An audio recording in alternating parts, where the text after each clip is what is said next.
Welcome back to Tornado Watch. I'm your host, Chris Mangrum, joined today by Claire Wilson of King's women's volleyball team. Welcome back. Thank you. Why don't you start off by filling us in on how the off-season has gone for you all?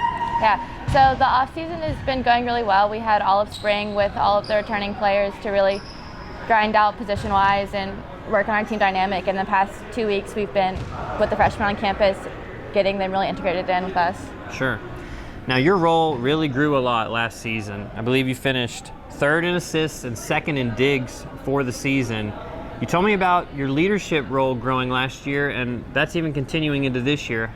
How has that evolved for this season? Yeah, so definitely still in a bigger leadership role, really working on making sure that everyone feels comfortable with the team. I'm one of the captains this year, so it's a natural leadership and being on the court and off, just making sure that we are a team. 2 seasons ago, you were a part of a conference championship team. Last year, it didn't go your way in the conference tournament. How hungry have you been to get back out on the court and chase another championship? Really, ever since that last point of the last game last year, our whole team has been really determined to get where we should be, where we think we should be this year, and working on getting back, and we're all really focused. Well, you guys will have that opportunity coming up this week as a tournament play coming up August 26th and August 27th.